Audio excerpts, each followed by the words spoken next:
সুপ্রিয় দর্শক, আসসালামু আলাইকুম। সবাইকে স্বাগত জানাচ্ছি আজকের গুরুত্বপূর্ণ সংবাদে। প্রথমে জানিয়ে দিচ্ছি সংবাদ শিরোনাম, পরে বিস্তারিত। আজকের আলোচনা শুরু করছি এক বিস্ফোরক রিপোর্ট দিয়ে। কাতার ভিত্তিক আন্তর্জাতিক সংবাদ মাধ্যম আল জাজিরা প্রকাশিত এক প্রতিবেদনে যা বলা হয়েছে তা বাংলাদেশের রাজনীতির প্রচলিত হিসেব নিকাশ পুরোপুরি উল্টে দেওয়ার জন্য যথেষ্ট। রিপোর্টের সারমর্ম হল, এবারের জাতীয় নির্বাচন আর একপাক্ষিক নয়, এটি এখন পুরো দোস্তর দ্বিমুখী লড়াইয়ে পরিণত হয়েছে। তবে এই লড়াই আওয়ামী লীগ বনাম বিএনপি নয়, বরং লড়াইটি এখন বিএনপি বনাম জামায়াতে ইসলামী। ড মোহাম্মদ ইউনূসের নেতৃত্বাধীন অন্তর্বর্তীকালীন সরকার আওয়ামী লীগকে নিষিদ্ধ করায় ভোটের মাঠের সমীকরণ আমূল বদলে গেছে। ফলে নির্বাচন এখন নতুন এক বাস্তবতায় প্রবেশ করেছে।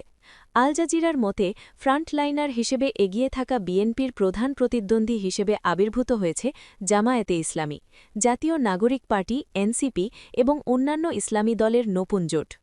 যে দলটিকে গত ১৫ বছর ধরে রাজনৈতিকভাবে নিশ্চিহ্ন করার সর্বাত্মক চেষ্টা চালানো হয়েছে, আজ আন্তর্জাতিক গণমাধ্যম বলছে তারা রাষ্ট্র ক্ষমতায় যাওয়ার জোরালো সম্ভাবনা তৈরি করেছে। বিশ্লেষকরা একে আখ্যা দিচ্ছেন চরম নাটকীয় প্রত্যাবর্তন হিসেবে। প্রশ্ন হল, কেন এমন হল? ১. শীর্ষ নেতাদের ফাঁসি ও কারাদণ্ড। ২. দলীয় নিবন্ধন বাতিল। ৩. দলীয় অফিস সিল গালা। ৪. হাজার হাজার মামলা, গুম ও খুন।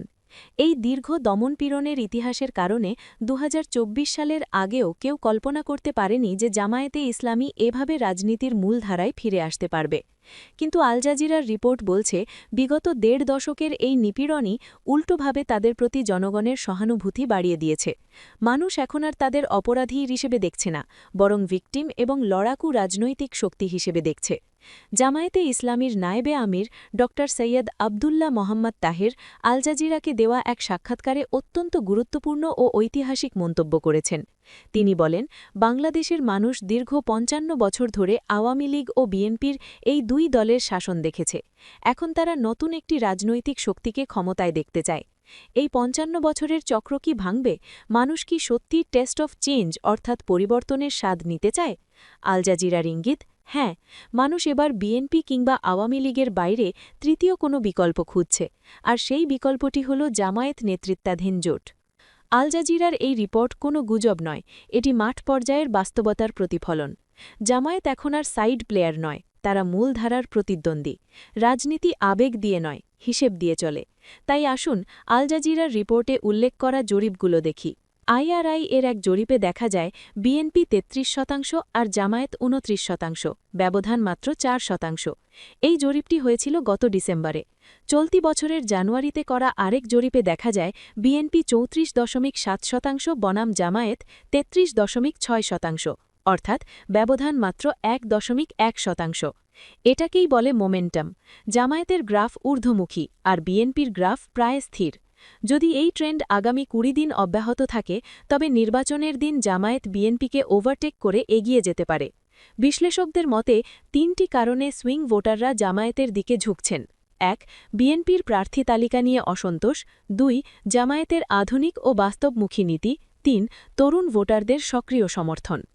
১.১% ব্যবধান আসলে কোনো ব্যবধানই নয়, এটি নেক টু নেক ফাইট। আইআরআই একটি মার্কিন প্রতিষ্ঠান এবং তাদের জরিপ আন্তর্জাতিকভাবে স্বীকৃত।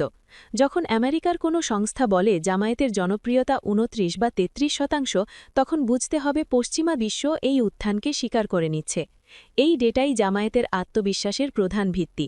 তারা আবেগ নয়, ডেটা ভিত্তিক রাজনীতি করছে। আল জাজিরা এই তথ্যগুলো গুরুত্বের সঙ্গে তাদের প্রতিবেদনে তুলে ধরেছে। রিপোর্টের সবচেয়ে আকর্ষণীয় অংশ হল খুলনায় কৃষ্ণ নন্দীকে প্রার্থী করা। যাদের বিরুদ্ধে দীর্ঘদিন সাম্প্রদায়িকতার অভিযোগ আনা হয়েছে, সেই জামায়াতে ইসলামী এবার একজন হিন্দু প্রার্থীকে মনোনয়ন দিয়েছে। এটি কোনো সাধারণ ঘটনা নয়, বরং এটি একটি কৌশলগত মাস্টার স্ট্রোক। এর মাধ্যমে জামায়াত দুটি শক্ত বার্তা দিয়েছে। ১. অভ্যন্তরীণ বার্তা, আমরা শুধু মুসলমানদের দল নই, আমরা সবার দল, আমরা অমুসলিমদেরও এমপি বানাতে পারি। ২. আন্তর্জাতিক বার্তা, আমরা একটি মডারেট ইসলামিক ফোর্স। খুলনার মতো গুরুত্বপূর্ণ আসনে হিন্দু প্রার্থী দেওয়া প্রমাণ করে জামায়াত তাদের ইমেজ সংকট কাটাতে এবং সংখ্যালঘু ভোট ব্যাংক টানতে কতটা সিরিয়াস। আল জাজিরা লিখেছে, Jamaat presents itself as a moderate Islamic force. এই রিব্র্যান্ডিং ছিল অত্যন্ত জরুরি। ১৯৭১-এর ব্যাগেজ ঝেড়ে ফেলে জামায়াত এখন ২০২৬ সালের আধুনিক রাজনৈতিক দল হিসেবে নিজেকে তুলে ধরতে চাইছে। কৃষ্ণ নন্দীর মনোনয়ন সেই রিব্র্যান্ডিংয়েরই অংশ। এটি অমুসলিম ভোটারদের আশ্বস্ত করবে এবং ভারতের মতো প্রতিবেশী রাষ্ট্রের কাছেও ইতিবাচক বার্তা পাঠাবে। জামায়াত প্রমাণ করতে চাইছে রাষ্ট্র পরিচালনায় নাগরিকদের ধর্ম পরিচয় নয়, যোগ্যতাই মূল বিবেচ্য হবে। যদি কৃষ্ণনন্দী বিজয়ী হন তবে তা হবে বাংলাদেশের ইতিহাসে এক ঐতিহাসিক প্যারাডাইম শিফট।